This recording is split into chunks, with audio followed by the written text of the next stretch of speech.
It happened one time that Odila, Zivka's wife, went with her ladies in waiting to her lady, King Erminrek's queen, and they sat together, drinking good wine, and they were very happy.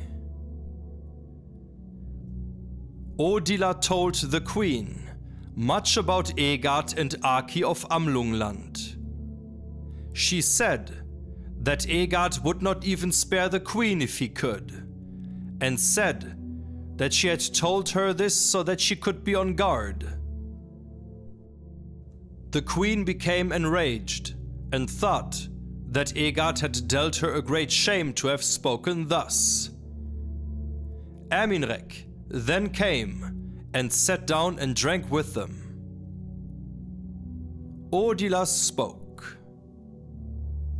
We now have wind from the west and the south, and warm weather, and sometimes a little rain, and it is fair from the north and the east.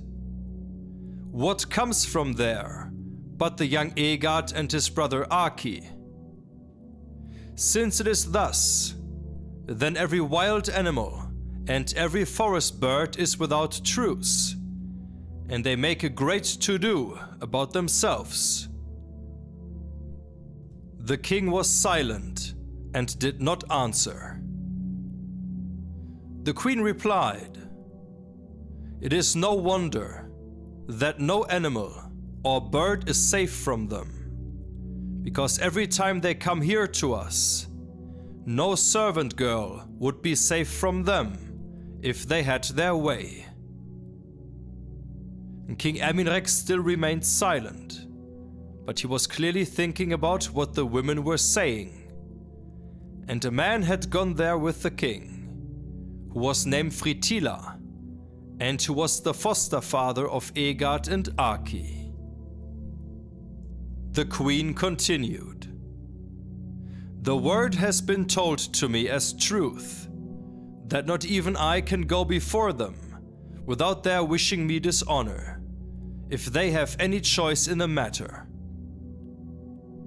The king became very angry and answered, "If you, my queen, are not safe from them, then they shall not be safe from me. I swear that I shall not lay here another night before we shall meet, and they shall hang so high that no man shall ever hang higher." Attila replied, "Egard and his brother Aki will now pay for the fact that Vidga has ridden to meet King Thidrek of Bern.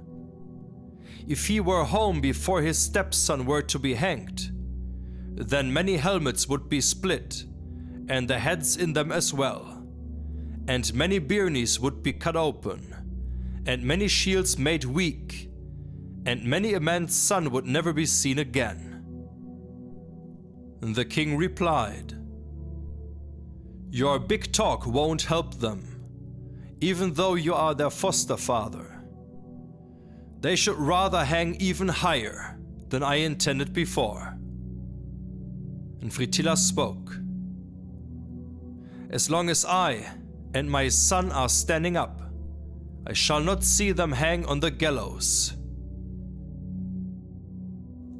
Attila went to his horse and rode as hard as he could, day and night.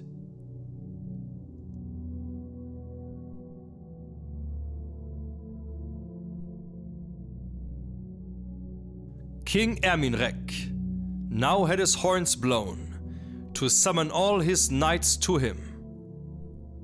He had many knights with him as he rode to meet Egard and his brother.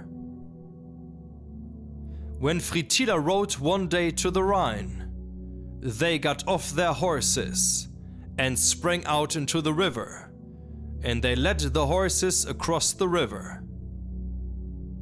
Trelinborg stands on one of the banks of the Rhine, and Egard was in this castle. Egard saw where the men were swimming and recognized them. Egard spoke. My foster father Frittila is swimming there.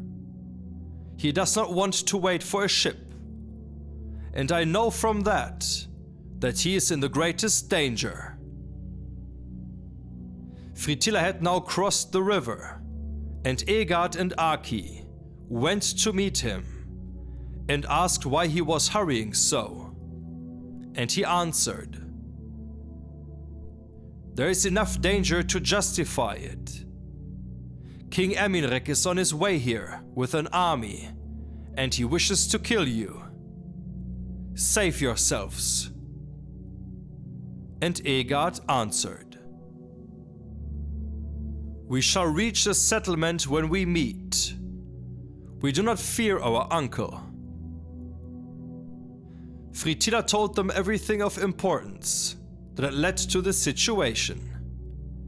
But they did not wish to flee, and they sent word to their men, and they pulled up the bridge from the moat and prepared to defend the castle.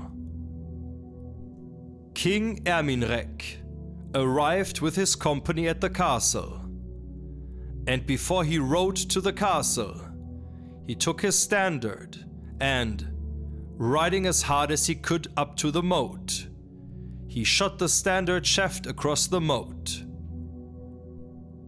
Egard spoke. "Sir, what charge do you have against us? Why will you take our castle?" And the king spoke. "Whatever charge I have against you, you shall both hang from the highest tree I can find today." And Aki spoke. "Before we lose our lives, you will have to buy us dearly and lose many a doughty man." Now each shot at the other for a while. And King Erminrek now had a catapult set up, and he had it loaded with firebrands, and he had them thrown into the castle, so that the keep and all the place was in flames.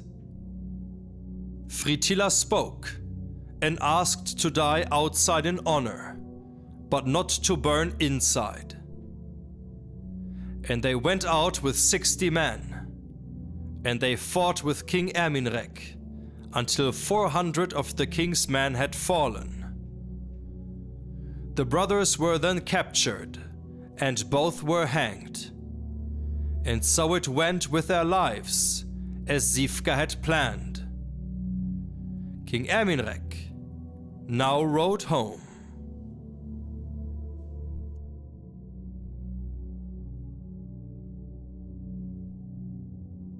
Vidga arrived later and found his castle burning, and found all of his money and his wife in a cottage. Vidga took all of his men and all of his money, and went to see King Thidrek in Bern, and told him what had happened, and sought his advice, how he should deal with it. And King Thidrek now rode with Vidga to meet King Erminrek, and asked him how that had happened, and whether Vidga had any guilt in the matter. The king said that Vidga was innocent, and he invited him to visit him, and wished to give him the same honor as before. And he now gave him the city called Rhine, and now Vidga ruled over that city. King Thidrek rode home, and was much grieved that King Erminrek had dealt so badly with his kinsmen.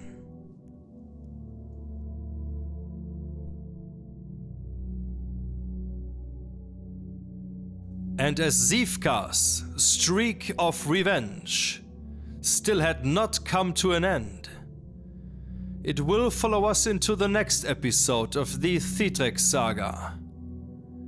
So stay tuned, and thanks for having tuned in, and see you again next time in the new episode, back here at Sagenheim.